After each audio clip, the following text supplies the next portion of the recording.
Hello and welcome to Confidently Wrong, a show by regular dudes talking with confidence about content we have no right to speak about with any kind of authority, but do it anyway. I'm Wesley Nakamura, and as always, I'm joined by award-winning director Brian Redondo and Savon Jones, aka Captain Bonnie.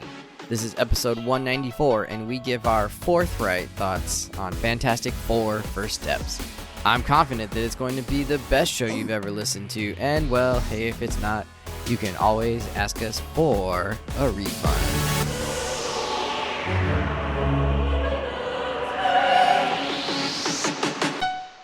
Incredible!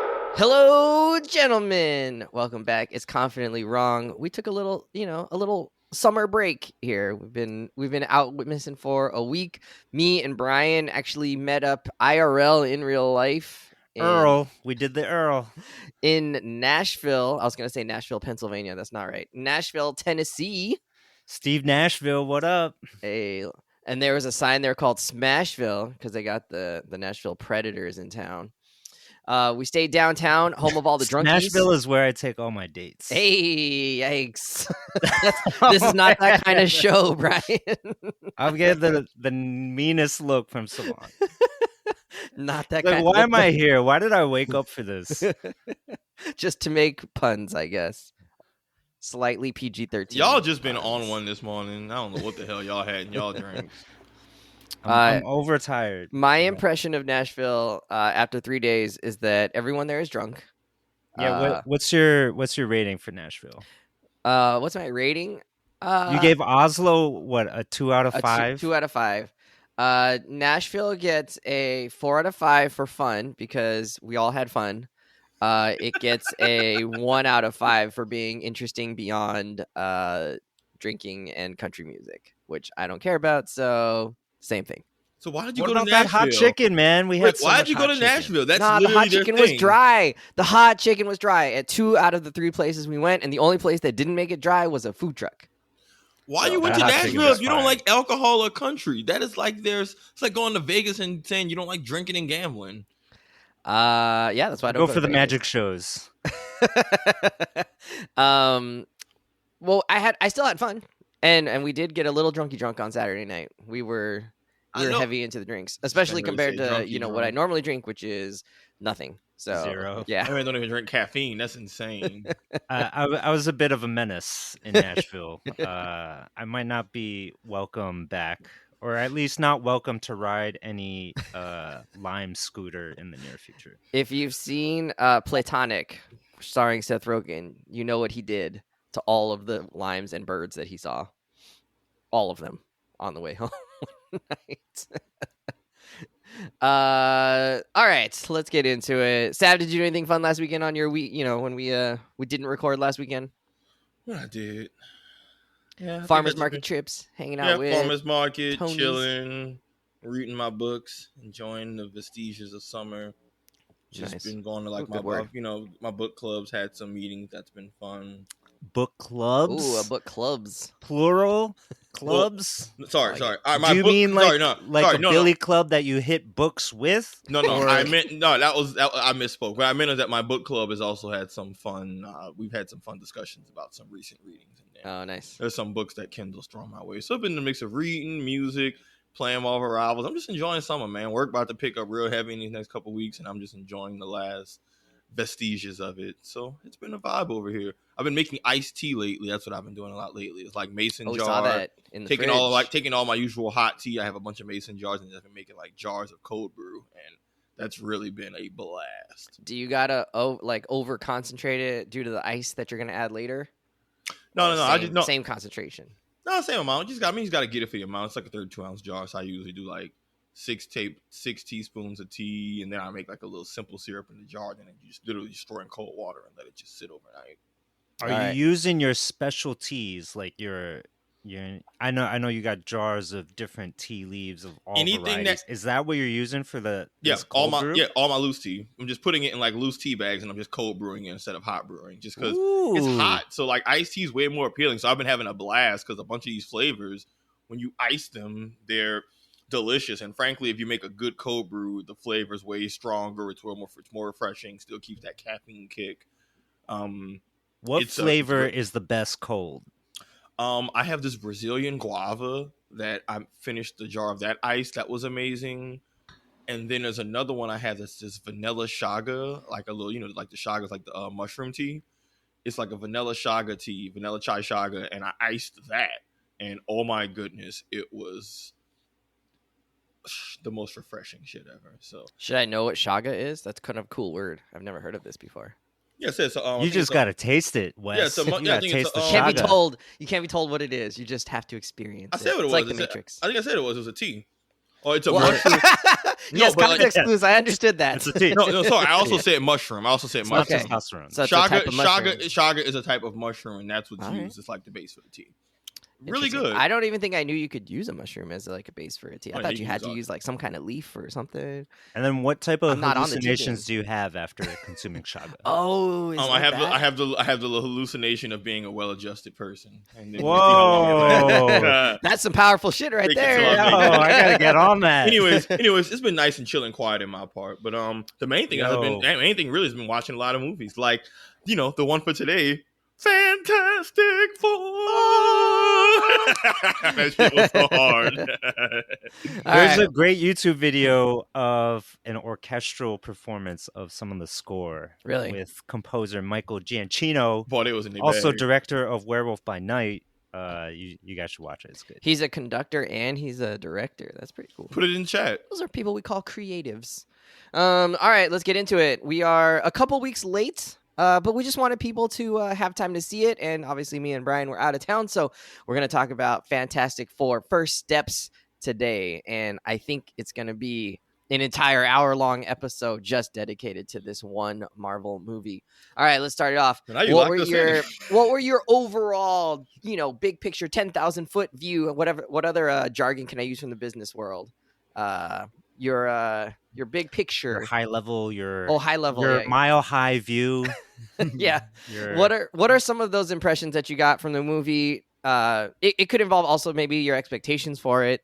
I would say I walked away feeling pretty good about it. It was nice that it was kind of a standalone. You didn't have to do a lot of homework to know what was going on. And for characters that have been introduced in other movies, but I didn't remember them because it's been a while, and also didn't have any, fond experiences with the previous Fantastic Four movies. So I'm not really familiar with them other than their power set. I came away feeling pretty good about it. Brian, what was your impressions of the movie? I was fantastically charmed by this movie. Okay, Charmed. Charmed, I'm sure.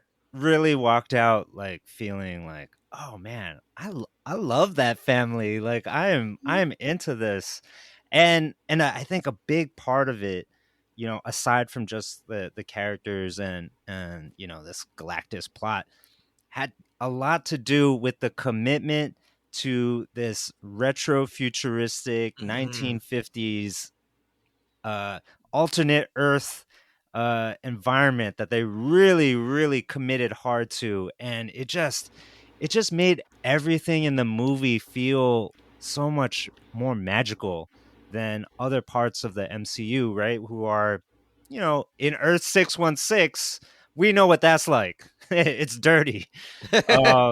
But Earth, what is this? Earth 838? 838, yeah. 828.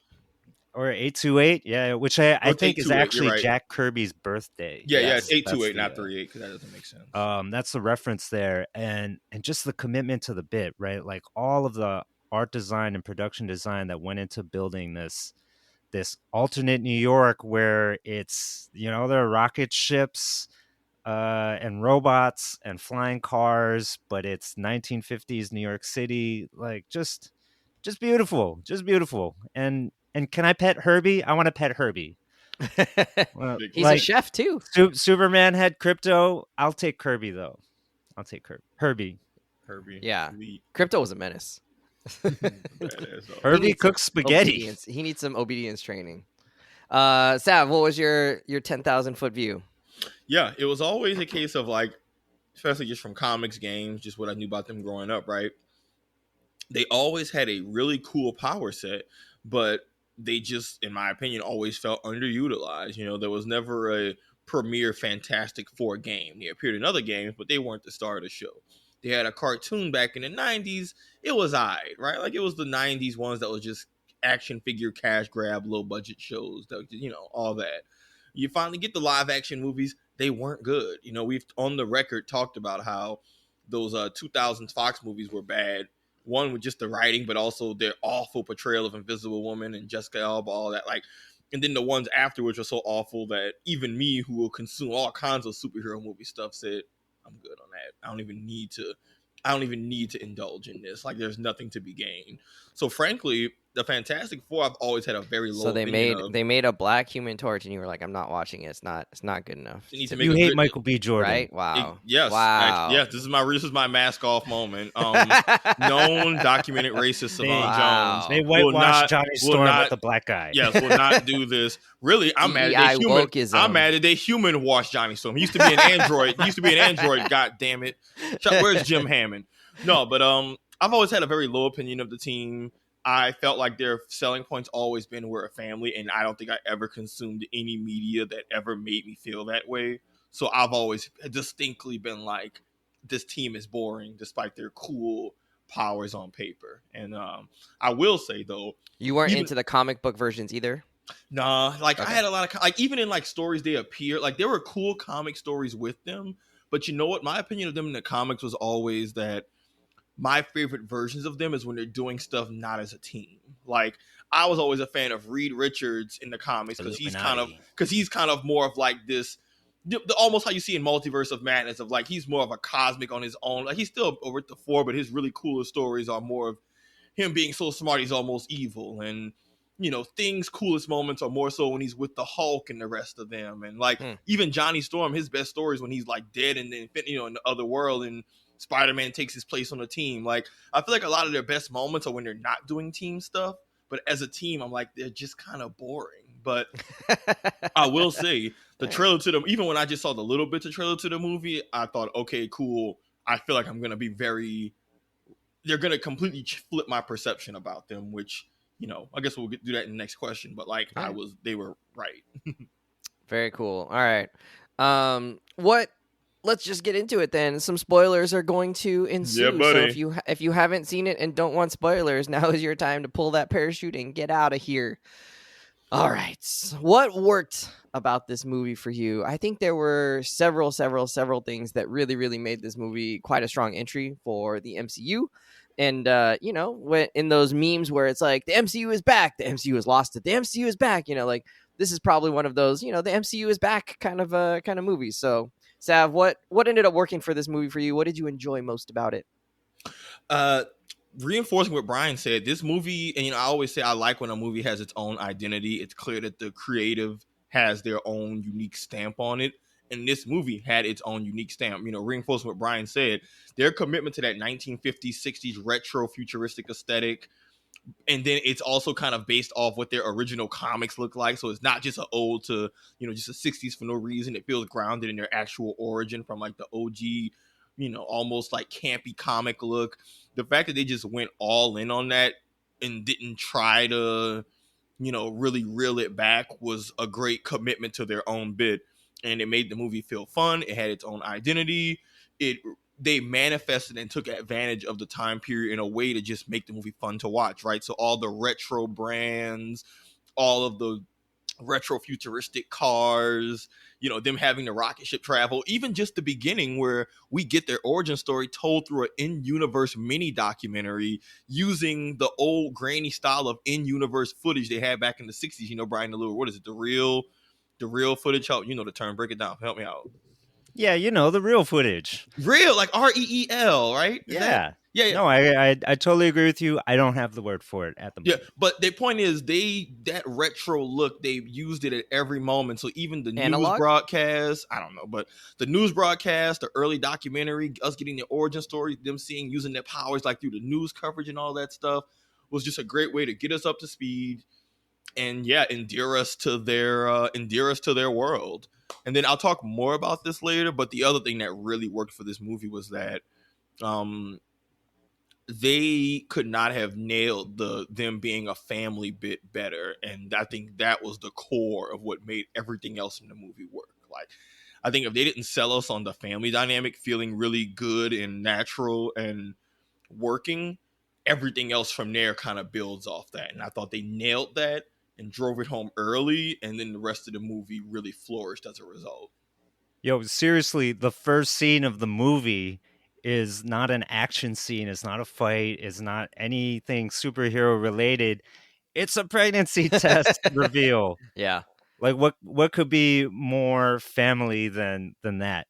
Also, side note, I saw it twice. Did you? And so I saw it with a friend of the show, Sean, first, and Shout then I out was like, Sean. I gotta watch this with my wife. Anna. So we watched it. So I watched it with her a second time, and I noticed in that scene, while Sue is doing the pregnancy test in the bathroom, and Reed is getting dressed in the bedroom, their superhero outfits, their Fantastic Four suits, are kind of like strewn about on the floor. I think that's suggestive.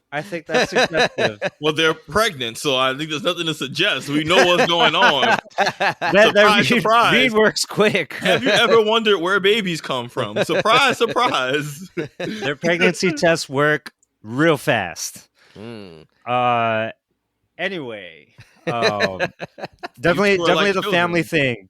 Like they truly nailed that in this movie. But I think another thing for me that really stood out was just the galactic nature, of course with Galactus, but also just the galactic nature of the story that they were telling, right? Like on Earth, it seemed like Fantastic Four kind of neutralized all the threats already. The world is in a somewhat utopian state with all the countries aligned in the Future Foundation, minus Latveria, perhaps. A certain person was missing from those UN-like discussions. But, for the most part, right, they're presenting retrofuturistic world as utopian as it might be, right, in that kind of imagining. And so they're able to pursue this other type of storyline into space, right? And so a lot of this movie felt like, to me, like Star Trek rather than anything in the MCU, right? And Star Trek, right? It's like the Enterprise is on space exploration missions, and that's how they fall into these plots where they get entangled into different things with the Borg and other alien species, and we have to navigate these things that are new because we just discovered them. And that kind of is what it felt like with the Fantastic Four. They're going off into space to go see what this planetary threat is all about, that they need to investigate and find ways to handle it that go beyond punching a bad guy in the face, right? It's this existential threat that Galactus poses to the Earth, right? He's the devourer of worlds. What are you supposed to do with that? And so the team, Reed in particular, goes into high gear into finding solutions that could work. And the plans that they come up with are just so wild, out of this world, sci-fi. Something that you would see maybe in a Star Trek, but maybe in an old school comic book. And I thought that was just a really cool way to go with the story. And then of course the initial plan doesn't work and they got to go to plan B. And so to be clear, their plan is teleport the entire Earth and everyone on it to somewhere else. So Galactus can't find the planet. How cool is that? In a time, I'm like, yeah. I mean, you were never gonna punch Galactus. Like, he's never been someone who you just whoop his ass. Like, they were gonna teleport the entire planet. They could have tried to trip him. Maybe they should have just tripped him. Oh wait, Brian. Before we go, I want to say specifically designed to work in this particular solar system at this particular distance from the sun. And they were like, well, it's a good thing Reed found somewhere. Teleport the whole Earth. Good thing Reed found somewhere that could fit, that would be able to work out for the Earth. Just happened to. But I like that Reed goes from teleporting an egg to teleporting the Earth. No problem. Yeah. And everyone on it. He said proof of concept. We just need the yeah. He said proof of concept. We just need the power. I'm like, yeah. But Brian, I'm glad you mentioned this though, because one thing about the Fantastic Four, this movie also nailed really well, is that you said it best.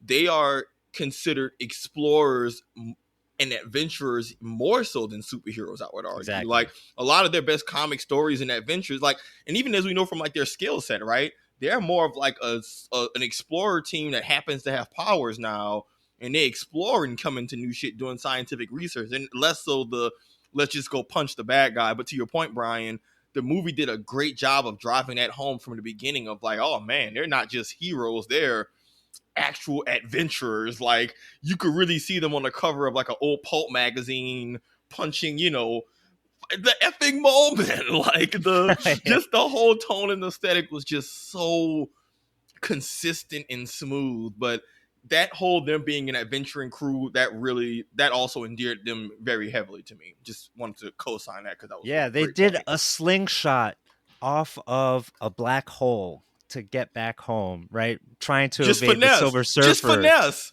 Nope. A little bit of superpowers, but mostly finesse.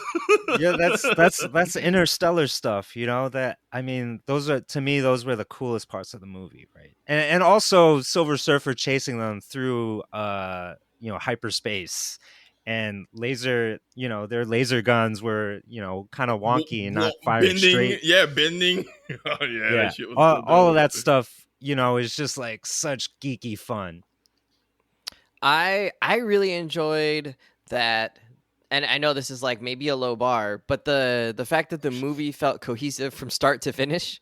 It was like this thing makes sense, and this thing makes sense, and this thing makes sense, and like they all work together, and like you lay the groundwork for something that happens later on, right? Like all of this stuff was happening in conjunction. The fact that Johnny Storm was like obsessed a little bit with Silver Surfer, but like that led to him really wanting to solve the mystery of who she was and where she came from and maybe how to deal with her. And that kind of pays off a little bit, right? And you see like Galactus doing certain things in the beginning. You see them like trying to negotiate in the beginning, and then the baby itself is like a setup for the negotiation with Galactus, and then the baby also is maybe misguidedly used as bait right at the end. Like all of these things sort of fit together, and the movie makes sense as a whole. So I don't know if we give them extra kudos for making a movie that makes sense, but these days, yeah, I know. Given Captain America: Brave New World, it was a welcome sight to have a movie that made sense, and it was short. It was an hour and 40 minutes, I think, something like that of runtime. That's under 2 hours. My theater gave us 35 minutes of previews though, so downward thumbs for that for AMC for doing that to us. I know some people like the trailers, but 35 minutes. They wanted to show you the new Avatar, man. 35 minutes is way too long. Way too long.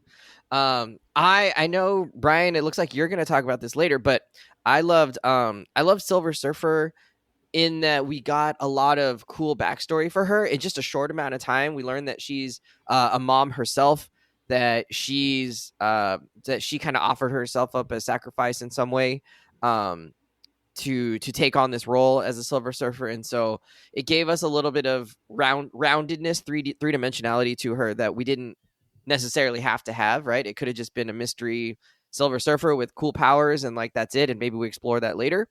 But in this movie, they did give us a little bit about how she came to be Galactus's herald, and give her a sense of humanness, right? I, for lack of a better word, she's not necessarily human, but give her a sense of that humanity and explain her actions in the finale. So I really, really appreciated that and enjoyed learning about her a little bit because I don't know anything about this version of Silver Surfer.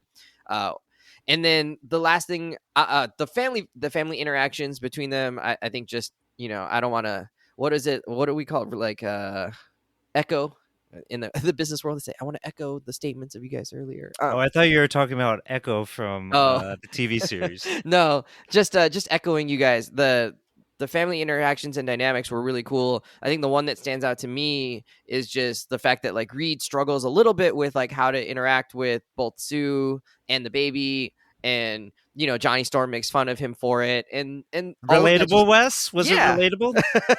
All of that makes them feel real. I love the joke where he was kind of hanging out with the baby and he's trying to solve the problem, and he's like, "Wait, are you a cosmic god hero?" Or a baby cosmic god, because that would be really helpful to know if you told me that like sooner rather than later. So those just like funny moments between between Pedro Pascal and the rest of the cast, I really enjoyed. And then I thought Johnny Storm was actually really cool and not annoying at all. I think his character can be kind of annoying if you write him a certain way. So when you have a character named Johnny, they're bound to be obnoxious. Yeah, he's got a movie star name already, so that was good. And then we haven't mentioned the visuals yet. They were so good that they stopped existing. And I feel like that's like the highest compliment you can pay to any like visuals, of visual effects. The Thing was just a real character in the middle of the movie. It didn't feel like CG. It just felt like he really existed. I know some people who felt the exact. I know several. I talked to several people who were not a fan of the Thing's look, who said the exact opposite of like they thought it was bad. See, it was clearly CGI, and they didn't like it and thought it looked bad. I'm not saying that was the case, but I heard that from like enough people to be like, "Hey, I don't know if maybe people." I wonder. Like, I don't know if it was as good as maybe a different movie. I think it was clearly CG, but I thought he was designed really well. Like I thought it was he looked cool. He looked like cool. The comics. He interacted with the world really well. The lighting seemed perfect. Like I wouldn't.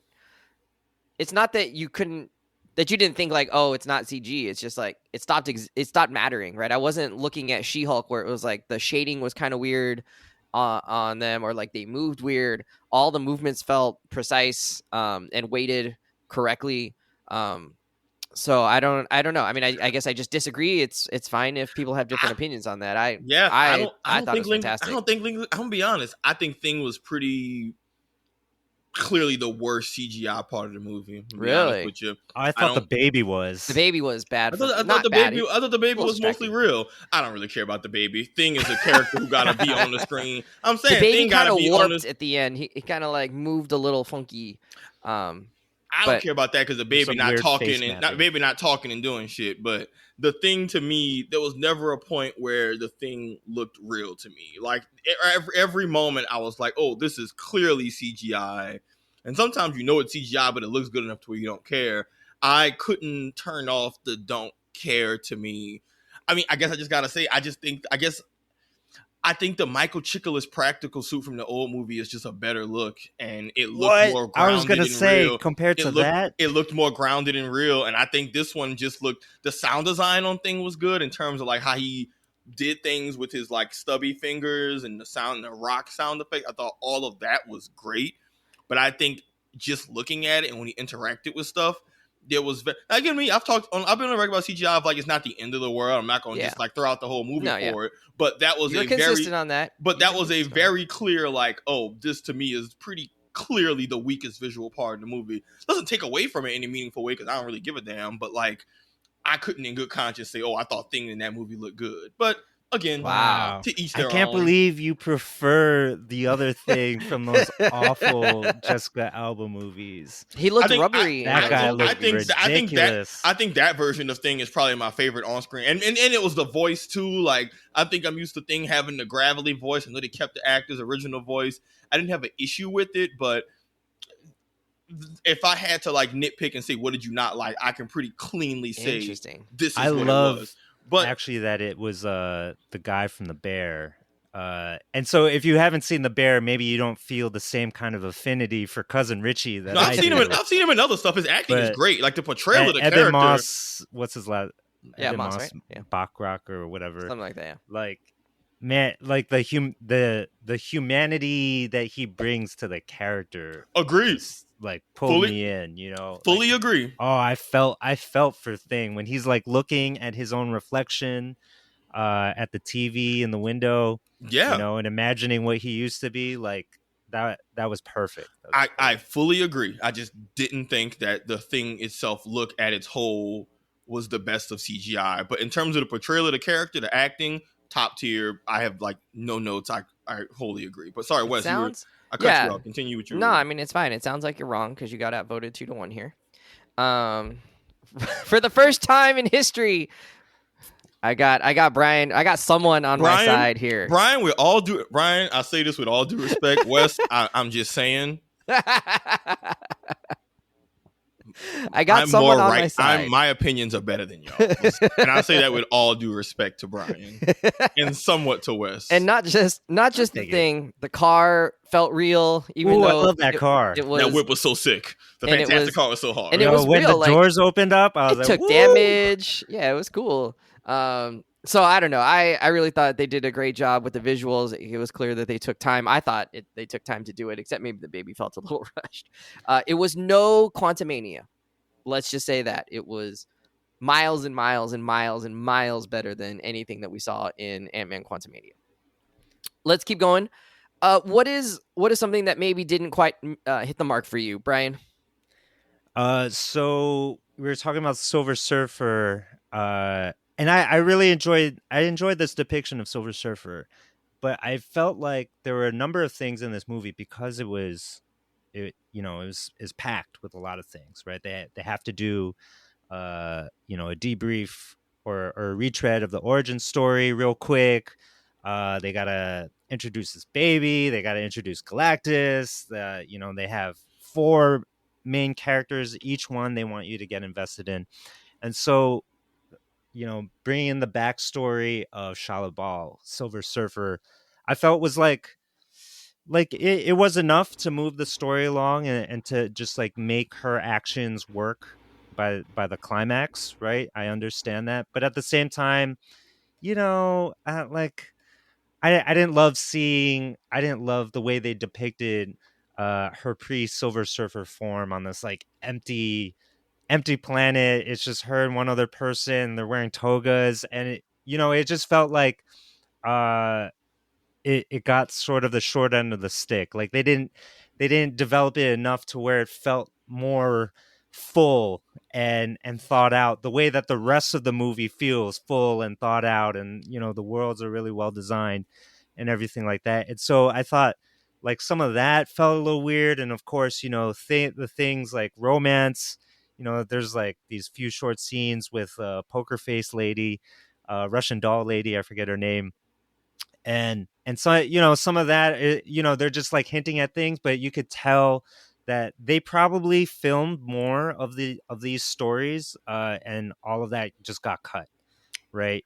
And then on top of that, you like just like this little hole, right, with Johnny being the person that unlocks Shalabal's language. Like what? Like Johnny, you're just gonna listen to these gold records and suddenly you got it? Like that broke your suspension of disbelief. That was that was a little too much for you. It went a little too far. It went a little too far, but I was like, okay. But the thing with this movie is though that like even though I have like some of these nitpicks, right?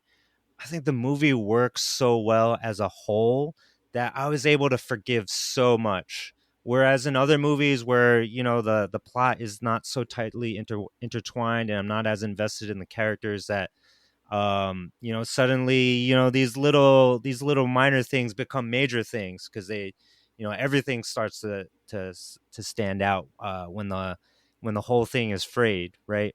But in this, these are totally minor. I still really loved everything that was happening, but I in some ways I'm like the rest of the internet. I kind of want to see a longer version of Fantastic Four, right? Mm-hmm. Like I honestly think they did such a great job that it deserves that, right? Like what else do they have of Shalabal, right? Like how else can that be more full? And also at some point Johnny had to ask her, right? Like why did you pick Earth? what the F, man? Like why are you picking on us? Like where's that scene? Luck of the draw, baby. That's just like straight up. Like, I guess that's true. I don't know You drew the short straw. how she picks the planets. There is no like again, depends on the writer, depends on how they portray the character, but you really shouldn't overthink the why. She really is just a forward scout. Like the why is less important because again, he's more of just a force of nature. So it's not like he has some type of deep system. He's just a hungry MF who eat planets. He just has a scout who makes the job a little easier. I think the why becomes like you really shouldn't give it too much thought beyond that. Once you start to think it too deeper, you're kind of missing the point of what's going on. I want to say, Brian, I did like that they made Galactus kind of like he's reluctant. He really wants to get out of this role. So it's not like in his nature that he wants to destroy planets and kill all these people. He's actually forced to by some kind of enchantment or something. He's a suffering devourer. Yeah. He smoked too much weed and he can't fill the hole in his belly. Yeah, they portray him. He's almost a force of nature, right? He's been around longer than most of than before this universe. Like, he's a cosmic force who, to your point, you can't really. I mean, you can maybe the closer you can reason with, give him the magic baby, but even then, it's like, hey, that's a tough one. But Brian, quick thing I wanted to say about the length of the movie and agreeing it was a little too short. There was a lot of stuff they cut out, I know for certain. Like, I know John Malkovich is supposed to have a significant role in the movie, and it was just a timing thing. This is why we love to have the DVD release with deleted scenes, or Disney Plus when you put it on streaming. Give us all the effing. I want it. Give me all the deleted scenes. But Brian, to your point, and I think again, this is more of just how we watch movies in general, because ultimately it's fiction. This shit can't happen. You can always poke holes in this story if you're enough of a curmudgeon. Like all fantasy, you can poke holes and say this doesn't make sense. It really is, does the core of the movie good enough to where you're going to operate in good faith and not care about those things, Yeah, it's like the egg transportation thing. Like, it works in this specific world. Yeah, because then you can say that for every fantasy, really any movie ever. Oh, this doesn't make sense. I'm like, well, it's fiction, bro. I don't know what to tell you. Can you? But is the movie as a whole good enough in the other ways that count to where you're not trying to poke holes in it and hate on, basically go into a bad faith interpretation. Oh, how do you do light speed? Oh, how's the energy work? Does it really have enough energy? Who the F knows? We just know it's a global energy crisis. They work together. If you're poking holes in that, then this probably isn't even the type of movie for you. But to your point, they are pretty consistent with their internal logic, and nothing feels like, I think the biggest thing, even the stuff that you might question the execution, like Johnny figuring out the language, nothing felt like an ass pull, even when. And this movie felt like, they're like, if this is a sports movie, they're just throwing up, I know people had critiques about their final plan, but I'm like, look, man, they're throwing up half-court desperation heaves.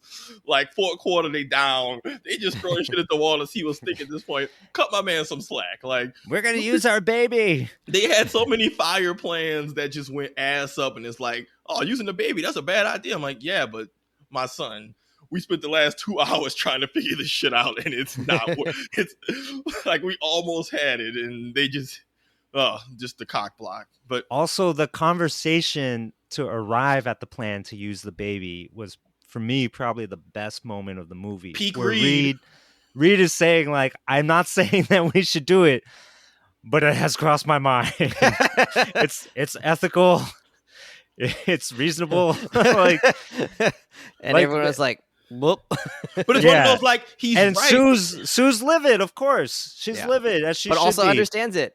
But I love the way that portrayed the dynamic between them. It made them a true family, but it also really, to me, quintessentialized who Reed Richards is in this MCU version, right? He's even though he is the master genius, he feels like somebody who is also similar to Galactus, like suffering because of his genius. Like, he has to think about the problems, right? He's got to imagine all the worst things, and it feels like he's got the weight of the world on his shoulders, and he's not always happy about it. Yeah, no, and I thought that was a great interpretation of his character. No, absolutely. Like, my favorite thing about Reed, one of the coolest things about Reed comic across the board is, like, and Brian, you might know this a little bit, Wes, is like, he's the smart guy amongst the smart characters. Even amongst the smart characters, he's your smart guy. Like Hank Pym, Tony Stark, Bruce Banner, they're all going to Reed Richards like, hey man, I'm stumped, big dog. I don't know what the hell to do.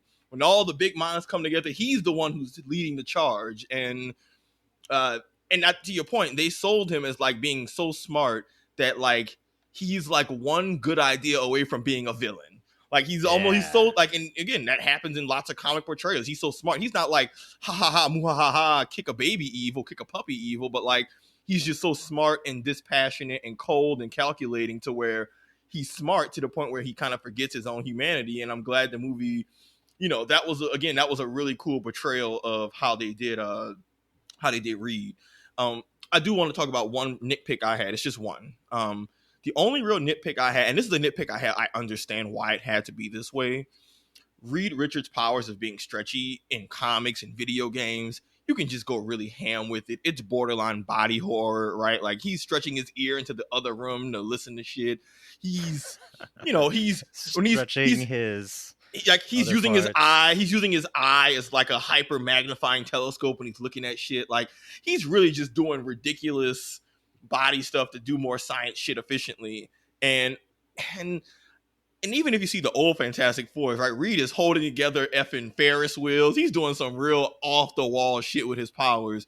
And this movie really grounded his powers in a way that's like, I get why, because let's just be real, stretchy powers live action on screen just never looks good ever. Looks ridiculous. It's literally it's one of the reasons why the old Fantastic Four movies were so bad, is because the stretchy just wasn't good. It's the reason they changed Ms. Marvel's entire power set in the show, because they're like, this stretchy shit just don't look good. So it's like on one hand, I'm disappointed because I would have loved for them to try to full send it, but also I recognize that like modern audiences are really, really nitpicky critics, and if is even one frame of stretchy not looking good, they will meme that shit to oblivion, and that'll just be a lot of that. I feel like that'll distract from what is otherwise a great movie. So I get why they played it safe, but and I like that Reed's real power is his brain, not his stretchiness. Yeah, I think like that's more his, why they did it. I think it was both. No, I think his brains being his biggest power, I think they did a great job of showing that from the bounce. Like, I don't think that was the hard part, but his powers also just let him do a lot of really fun visual stuff. And it's blatantly clear that they said, this not going to look good, so we're just going to play it safe. And I don't hold it against them, but it's one of those, maybe in another movie when they reappear, maybe there can be some scenes where he's more in the background and there's more crazy shit happening, and maybe you can get away with him making from a distance it'll look cool. Like like the same way characters got to be crazier in those like in-game fight scenes, because it was so much shit happening that you could show them doing stuff that's harder when it's them as the main focus on camera. So maybe we'll get a big team battle where Reed makes his big rock'em sock'em robot fist and he slaps somebody from across the room, but that was like a missed opportunity that I understand why they did it, and it was clearly more of a strategic choice. But also in conversations I've had with friends, including Kendall, my friend Jacob, another friend of the show, they all were both like, people clearly have different opinions. Kendall doesn't like stretchy powers at all and straight up said, I'm glad that they kept it downplayed because I think that shit looked dumb on screen. And then I knew somebody else who said the opposite, of like, they should have just went for it and made it look good. So audiences will always be torn. I get why they played it safe, but if I'm gonna still point out a gripe, it's a small one in what was otherwise a movie of like any other real gripes. I'm just bad faith nitpicking. Like, I didn't have any real complaints. My biggest complaint is that I wish we had a longer movie, but like that's what deleted scenes and shit is for. I liked it. I like. Give me the deleted scenes, and I'll be happy. I wanted to get your idea on, or get your guys' input on the Sue Storm speech where she goes outside with the baby and kind of tells people, hey, we did have this thing where we could have offered up the baby, and I need y'all to know I'm not going to be sacrificing my baby to the mob, right, that's protesting outside of the Baxter building or wherever they're at, the foundation building. How did you receive that?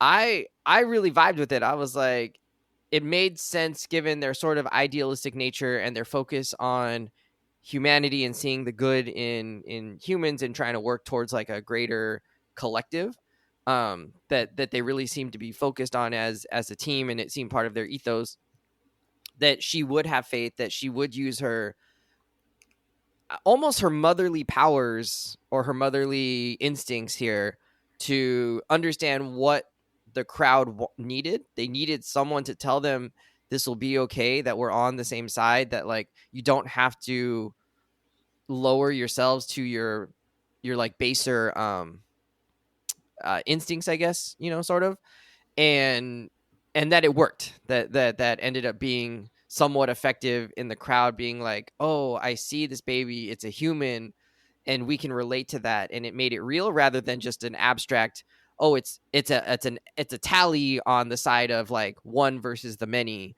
and they were like, oh yeah, we're asking you to kill your own baby, which like no mother and no family would really be in favor of, like in a just an emotional state. And so I thought it worked. I talked to somebody else, I think it was Albert maybe, who just thought that was like really stupid, and Jen was like, it was very cheesy. But I thought it worked, and so I just wanted to see what you guys thought of that, because I think some people are kind of on the side of could have found a different way to do that, and some people are like, and I thought it really worked within the movie. Can I provide a different extra lens to that, Wes? Sure. I think the lens from her as a mother is the very obvious one we see, and it's a correct lens because she leans on that. I think you also need to look, and this is for me what really sold why it worked. One, humanizing the baby. I think when a crowd sees the actual child, that's just like what you do on paper versus what you see in person is different. I think we also need to contextualize that Sue in this world is a respected world leader. This isn't just a woman pulling the mother card. This is a world leader with a documented track case of like pulling serious shit that benefits the collective world. We talked about how they're in a place of relative world peace, and that's not Ben, Johnny, and Reed. I mean, they are doing their part. A lot of that is the Future Foundation, which is literally Sue. Like, that's not the team. And she negotiated that like peace with Mole Man. Yeah, that's Sue. Yeah. Like, some stuff is a team effort. They have their own. Like, Reed is the reason the science of the world is so ridiculously advanced. You know, we know Ben and Johnny are like these dope pilots and have their. Sue is the one who's actually doing the global shit and helping like make the world a peaceful place. I think didn't they mention like there's no Cold War in this timeline because her actions kind of help diffuse all that shit. Like I didn't even talk about, right? The Russians used to be our enemies or something. And there's a whole bit about that. That's Sue. So we have to look at this. This isn't just Sue saying, oh, I'm a mom, respect my baby. It's I'm a world leader. Y'all seen what I done did for y'all. I got a track record of having helped save the world, save shit, be a shaker, mover. And she's using her social capital here. And she has political capital, I guess. It's both. It's she's both. A leader. It's both. She's a leader. She is the real leader within the group. Reed might be the brains, but when it comes to how they interact with the larger world, that's Sue. And I think she put that on her back. We got lots of context in the movie to know why she'd be a respected leader. You just kind of got to look at Sue as not just a mother, but as like a respected world figure. And I think when you put it in that context, it does make sense that she's able to, because she even says, a lot of you know my story. So it's not like she got to empathize or endear herself to the crowd.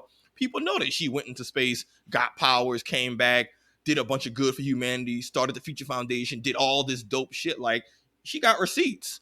And I think that does validate her point of like, we're going to do our best for y'all to help and all that. But on that same note, I'm not sacrificing my damn baby, especially when you think about all that she's done and what she can do. And more so, she proves it right. She literally sacrifices her life to save the planet. Like, she died, point blank. That wasn't the CPR. She was dead. So, you know, it's kind of like she talked that shit. She had the context to back it up in terms of her track record. And then when push came to shove, she did back it up. So even retroactively, you can be like, yo, man, she wasn't full of it. But like, I was absolutely fine with that. I thought it was one of the best parts. You know, when she gave her line of "I'll not sacrifice my child for this world, but I'm not going to sacrifice this world for my child." I was in the movie like, line. That's a bar. That's a bar. Yeah. That's a Mike bar. Drop. Talk you could have dropped the baby. Talk your shit, Sue. Baby drop. No, but I don't know. I don't know why people are. I don't know. Why can't a speech work on a group of people? Like, why can't a speech placate a crowd? Like, why it gotta be? I don't know. I get why people might have an issue with it. Have you seen Twitter? People can't change people's minds. Yeah, people are really cynical these days, right? I wonder if they would say the same thing about Bill Pullman's speech in Independence Day. You know, this is our independence. Like a speech. That's a great damn speech. I'm like, y'all never been hyped up by a speech ever. Like, y'all never had a speech. But that wasn't against enemies or people who were like actively antagonizing aliens. But these people weren't like evil. They were scared for good reason, and she made good points to placate their fear. And again, she leaned on the years of goodwill that she had built up to, like, you know, it's not like she had no social capital to begin with and was just trying to win them over with just vibes. Like, yeah, I think they set it up to where she had the. I think they set up for that speech to work.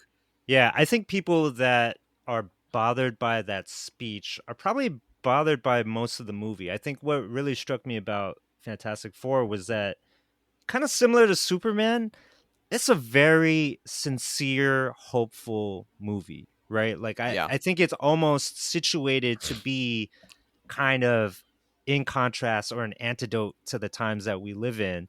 Right, to provide hopefulness, to provide sincerity, to provide like this thing about humanity caring for each other. It's like the West Wing.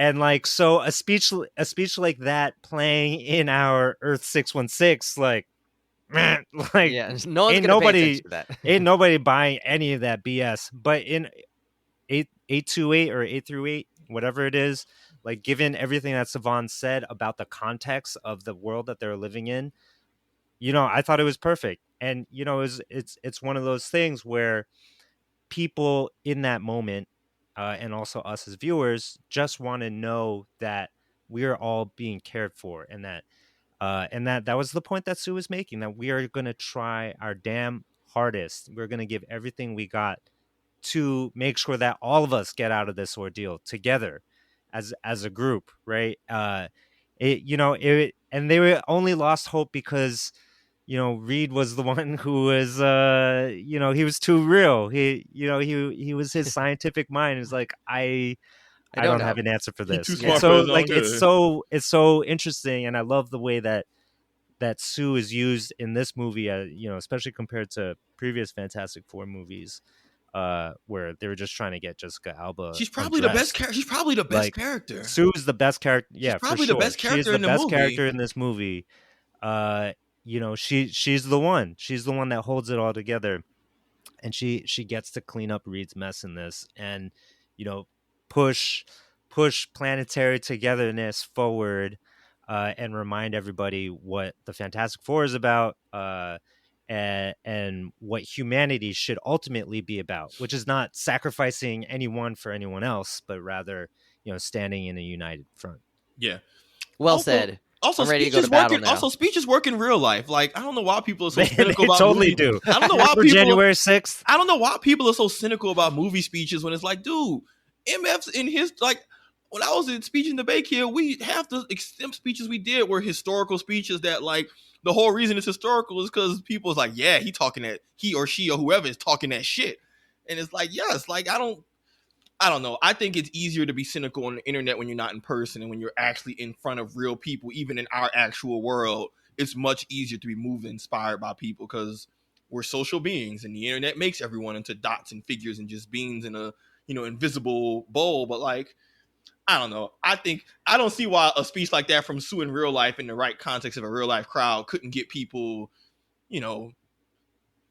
if artists can get crowds to riot and do all kinds of shit, I don't see how an inspiring speech in some high times can't get people. Like, you never heard Optimus talking about Captain America speech? Like, I'm like, oh yeah, I know there's someone in the military who do some shit like that in real life who got you like, all right, coach, I'm ready to run through an effing wall. Yeah, but the Denzel, Bron, game 7. Room. Bron, game 7, game 6. If y'all don't believe we can win, go home. Don't get on the bus.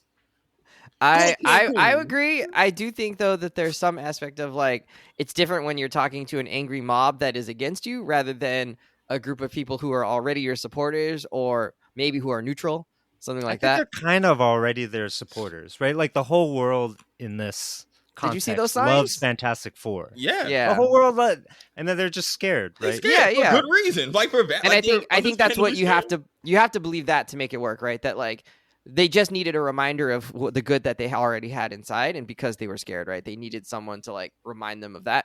So I mean, I think they pulled that off. I do get why people would be like, really, an angry mob was turned around by one mom on a pedestal with a baby in her hands. Like, and why would you go outside with the angry mom anyways when you have this baby in your hands? Like, what, you're just putting the baby in danger? With their powers, trust me, the baby was never in danger. That's what I figured. Yeah, they even say they even say we're not in danger. Like, we're not really in danger. It's fine. I want to keep us moving because we're running up here on about an hour, and we're going to try and cap it there.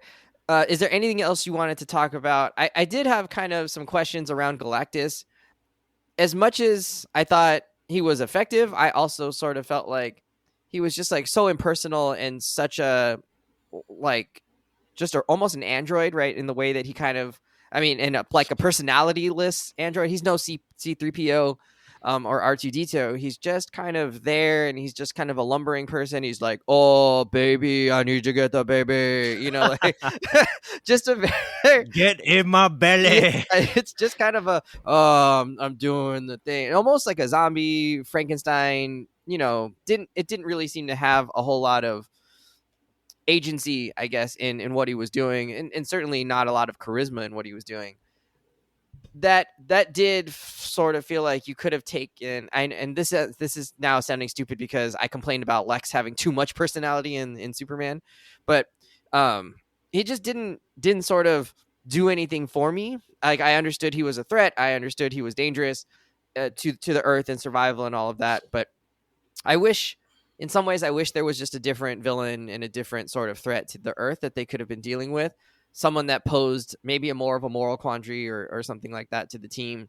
This was a moral quandary, baby Well, versus what are you? Earth. But it wasn't Wes, a moral quandary in terms of like, clearly Galactus is the bad guy, right? He's not. There's not any redeeming qualities about Galactus's threat to Earth at this point. And maybe you could make that argument like, well, the Earth does have to be pruned or something like that, and so like, do we let him prune the Earth? Like, whatever. But I mean, he's clearly just the bad guy and the villain, and I don't know, the force of nature. So it just didn't.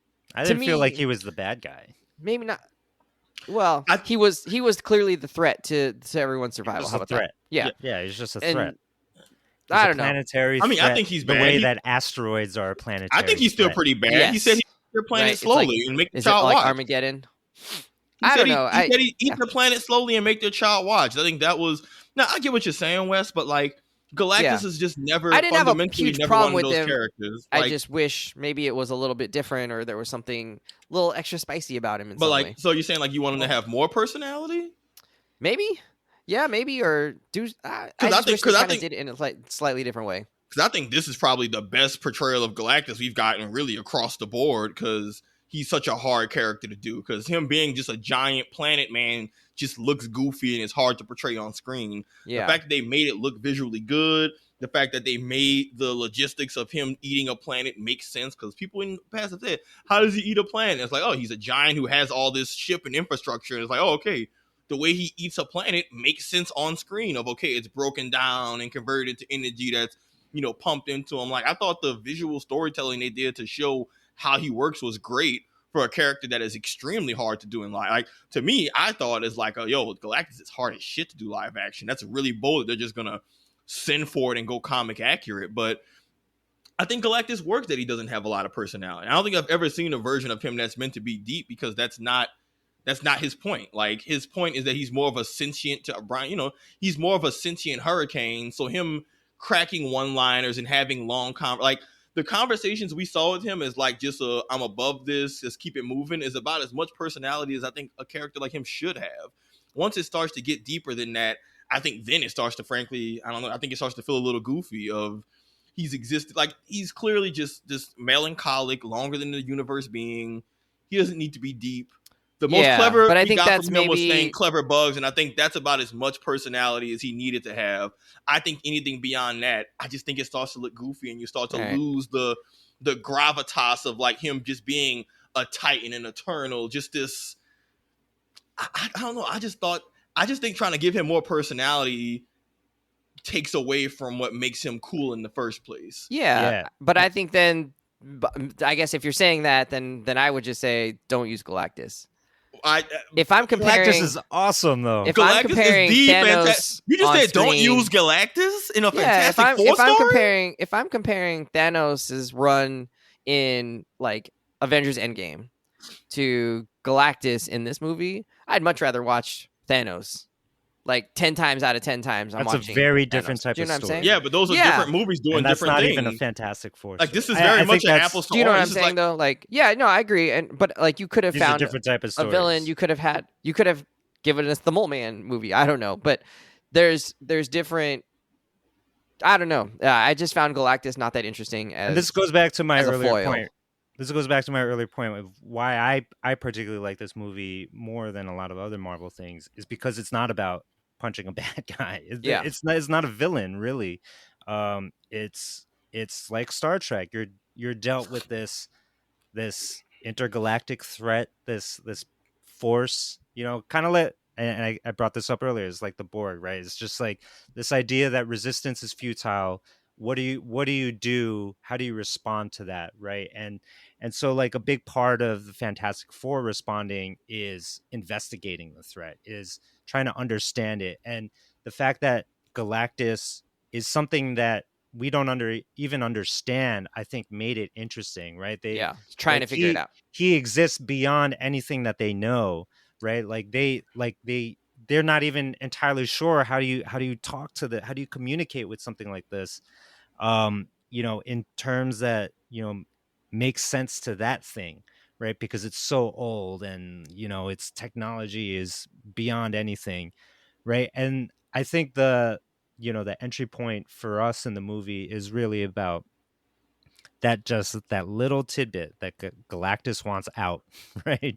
That he just wants a successor, and that successor has to have the power cosmic. And to me, that's the moral quandary of the whole movie, and ties back into the family themes of Fantastic Four themselves.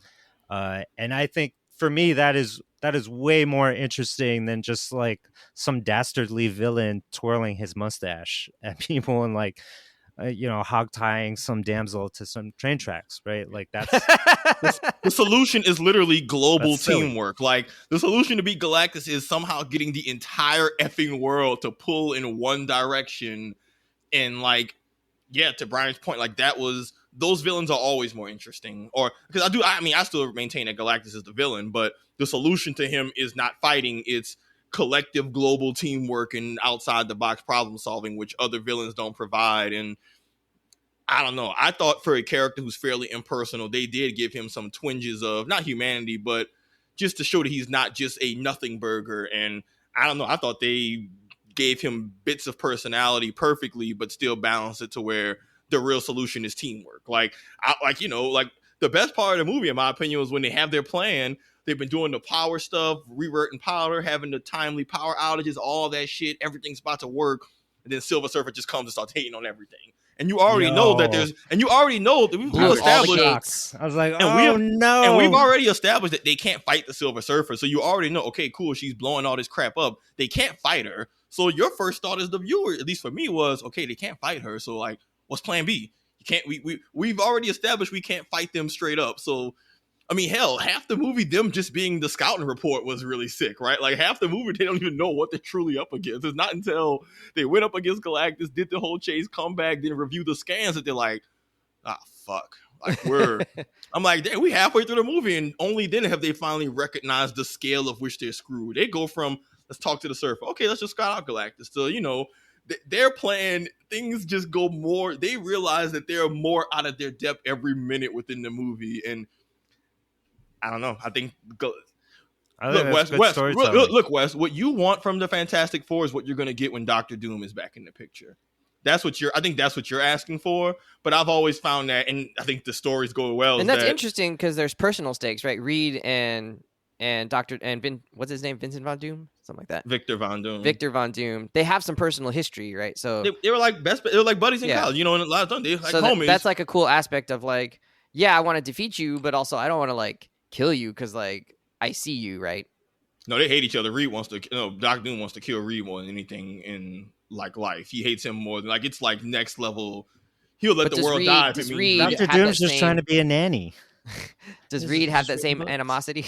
No, he's chilling. Yeah. But my point is, I think is what you're asking for is what you get when they set up for Doctor Doom. But just historically for the Fantastic Four, Galactus is like their most iconic villain.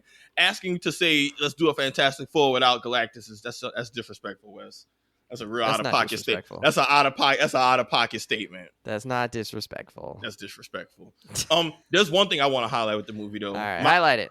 The family dynamic. The one part they did in particular I loved is that no matter what combination of the four was on screen, there was a unique dynamic that worked. Sue and Reed as a couple bought on it. Johnny and Sue as their sibling dynamic bought on it. Like even when everyone's like, "Oh, silly Johnny," and then she's like following up, "All right, bro, I know you got something of value to say. What's up?" Ben and Johnny just trolling each other and giving each other a hard time. Even Reed and Johnny having that little like kind of like Johnny's smart, Reed takes him seriously, but he's like his assistant helping out and all that. Like even when it's groups of three of them, like if it's Johnny, Sue, and Ben, they're all like, "Oh my God, Reed with this effing nerd stuff. Yo, nobody trying to hear that." But then, everyone's just rolling their eyes at Reed being a OCD nerd. But then when Johnny's being silly, everyone's just like, "Oh, Johnny, you silly Billy."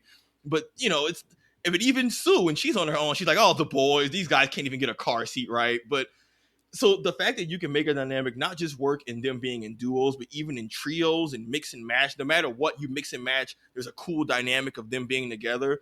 That's so hard to do. And I really got to shout out the casting, the scripting. Like, again, that car seat scene at the end was just chef's kiss of like, yo, this is the funniest shit. Reed using his stretchy powers to make it easier to buckle it in. Like that, not just them as a group, but it's like the friend group. But Wes, it's like in the PlayStation chat. No matter what combination of us is in there, there's gonna be some funny dynamic. Like if it's you, Kendall, Tyler, I'm not there. There's a certain dynamic. If it's me, you, Kendall, no matter what, there's a dynamic. But that's the result of years of chemistry and friendship. And I think the movie sold that well for them in the equivalent of family. But hyping it up because it is hard to do a movie with this many superheroes who are all major characters and one doesn't feel like they overshadow the other. Like, like the X-Men movies really just being Hugh Jackman.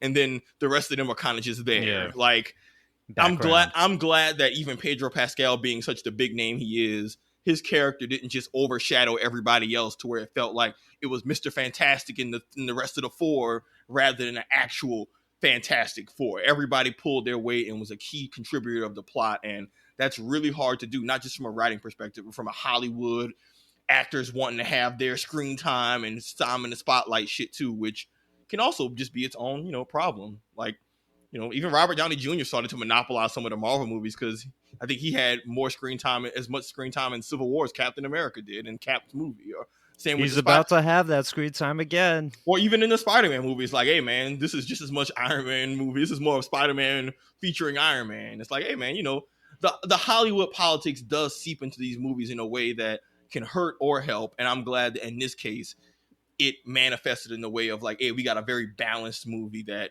again, it was better for it. Yeah, I really appreciate that the MCU is breaking from formula on this movie, right? Like there's no like one dude who's just like the shticky comic actor dominating the screen, right? And then the whole movie becomes kind of like a jokey, winky movie, right? With either Chris Pratt or Paul Rudd or Robert Downey Jr., right? It's not that kind of movie, right? It plays very earnest. They tone down all the quippiness. There's like no winking at the audience happening. That baby seat gag doesn't happen until the very end of the movie when the threat is already gone. And it's right? earned. So it's earned. Yeah, it's totally earned. That's like your sigh of relief at the end of the movie, right? Like they get to have this funny moment, right? There are tiny jokes throughout the movie, but they don't overshadow what else is happening in the way that the rest of the MCU is just constantly doing gags throughout their movies. Like just, you can think about Thunderbolts, them like trying to like climb up the silo, back to back to back or whatever, right? Like that's just a pure comedic bit. Yeah, pure comedic bit, right? Like the Fantastic Four kind of almost had none of that, and was presenting just this like pure, straightforward comic book sci-fi adventure story, and that was the primary focus. And I think it made the movie so much more interesting for me than a lot of recent MCU product, which is trying to retread what Robert Downey Jr. did, For sure. All right, let's wrap it up there. I feel like there's a few more things we could talk about, but I think that'll like Dr. Doom. Yeah, and the baby at the end. What's gonna happen there? I don't know. Quick speculation, Wes. Quick speculation. I think he does kidnap him, and I think that's why we see at the end of Thunderbolts the spaceship, the Fantastic Four spaceship, hurtling towards Earth 616, because maybe Doom took him there for some particular reason. I think that's where they're going. Sav, does that sound as good an answer as any, or you think that's completely off? Doom wasn't even around for Galactus. Yeah, I don't know. Honestly, I don't know, man. All my theories of the movie kind of threw out the window because I thought the movie would explain where that rocket came from. And I think they knew that we thought we wanted to go get an explanation. But us not getting it kind of threw all my stuff out the window. Okay. So my very undeep, pretty obvious theory is like we know Franklin is someone who can like cause incursions, form multiverses. Like he's on some real like almost power of the pen writer level of just, strength. So whatever happens in terms of them combining 616 and 828 and all that, Franklin, I think in his absurd power is going to be a key part of that. The question is, how is Doom going to try and F people over to make this happen? And really, my big thing is more so just what's this portrayal of Doom going to be like? You know, I'm very apprehensive about Robert Downey Jr. coming back as Me Dr. too. Doom. I don't even think it's necessarily of him being bad per se, but I just think he's too ingrained in our minds as something else. And even if he does well, sometimes audience expectations will never be able to separate from what you're actually getting. And sometimes you just need a fresh face to avoid that. But well, maybe Tony Stark on like, how are they gonna play it? Like, how are they gonna play it? I don't know. Like, it's a question, how are they gonna play it? Is he just have his face? Like, are they gonna make him looking like him actually relevant? Is it just them using the actor to come back? Is he a Tony Stark? Maybe he's masked the entire time. Like, literally, definitely that's not gonna happen. But then are they going with the whole his face is disfigured, but not really, but he's so vain that a tiny scar makes him think he needs to wear. There's so many directions they could take it that like there's no right answer. I'm just, all right, man, let's just see if y'all can make this shit entertaining on screen. So yeah, I'm just kind of putting my theories on ice. We know Franklin is the key. Skeptical. So I don't know. But I will say for ratings, this movie Wes, I really hate you right now. Cause God. Why? You know what, audience? I gotta say this. I gotta eat crow on this. I gotta publicly eat crow on this. I always would give Wes shit for his 5, like rating things out of 5, and then he just made some very valid points that have started to kind of sprout in my brain about the flaws of the 1 out of 10 system, and how even that 1 to 5 is a lot of dead space that makes it hard to actually. So you're gonna do it out of 100. So I'm gonna move to just a grading system, Wes. Like just letter grading. Okay. Letter grading. We're just gonna do letter grading. That has clear associations and it's less like, but I gotta give you the publicly, I've given you shit for years. Literal years. You're right. You made a good point. There's confusion on the 10 scale. Yeah. It's not a good scale. It's not a good scale. Okay, I can admit it. God damn it. That being said, I like the ABCD scale. This movie gets A. This movie gets a straight up A. It was fun. Okay. I have no real anything I look to complain about this movie is me just like being a hater. It's not in good faith. I was entertained. I'm glad I spent the money. I had fun top to bottom. You know, when so many, I was so invested in. I was like, oh my God, I'm at the edge of my seat. Like, yo, what the F is gonna happen? Are they gonna win? Which you know they're not gonna lose, but I don't know. They sold it really well, and that's just good movie making. And, you know, this movie just had its own brand, stamp, and personality. And I love when superhero movies are not afraid to be a superhero movie. This movie didn't pull punches on goofy shit like the Mole Man and all that. And I'm like, yo, right, that's an artistic vision I respect. A movie. Catch Me in a Good Movie is probably an A+. Okay. Brian? I'm going with hear me out. I love this movie. Okay. I really do. And I liked it more than Superman. How about that? Wow. So I'm giving it like an 85. Nice. Wow, harsh grader though. What is an A to Brian? I leave room for the masterpieces. What are you, What are you, my grandmother?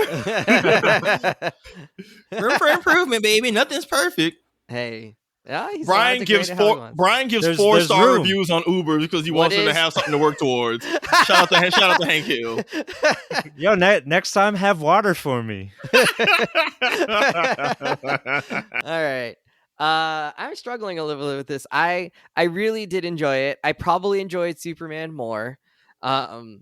But I really did enjoy this, and I thought this was a good entry into the MCU. It feels to me like it's kind of on that second tier of MCU movies. It's not one that I'm going to be like, yeah, I got to own the Blu-ray of that one, or I got to watch it. You own Blu-rays of any of them? You know what I'm saying. Okay. I do own Iron Man. I don't know what you be saying. You're just saying it's like, you like, how bought in are you, right? Like, are you going to watch this again multiple times? That kind of idea, or is it just something that sticks with you and is in your brain forever and you really like internalize it? I don't think it's that movie. So to me, it falls kind of on that second tier, right? The experience of seeing Endgame and Infinity War on screen tops this in terms of like the fan experience and just the delight that I had in it. Even something like Winter Soldier, I probably would put maybe a tier above. I don't know. I guess I'd have to go back and rewatch it to be sure. in like Thor Ragnarok, I would still put that like in more of a top tier than this one. But I'd say this is a really good, to me, a great entry. And so I'm probably at like an A minus, like a 4.5 out of 5 stars, maybe a 4 out of 5 stars, somewhere in that neighborhood. I would say definitely worth seeing, especially if you're into the MCU. Even if you're not into the MCU, I would recommend seeing it. You don't have to have seen anything else, which I think kind of gives it a half star bump up, given the kind of homeworky feel of a lot of these movies at this point. So I'm happy with this movie quite a bit, and would recommend it to anybody except Albert because he's a hater. All right, friends. I did have one more thing I wanted to say, but now I forget. Oh, I would have given them another half star, I think, if they had let Sue die. And I know that's not what the movie was about or where it was going, but boy, that would have been a huge gut punch because I was invested when she died, and if they would have just let her die and stay dead, that would have been a totally different movie. But dark, some big Fantastic 3. So to be clear, you would want the first Fantastic Four movie we get to kill off a founding member of the team. That would be amazing. And then that's just it. And then we go into the rest of the Avengers movies without like Sue Storm, and that's just it. We just get no MCU. Yeah, Wes, just kill off the woman. I mean, I should have said that out loud. Mom. For first movie, you're a nag. I think it would have made her sacrifice crazy, impactful. Like, it's gonna have long lasting ripples, and you would have had a ton of like fallout from that.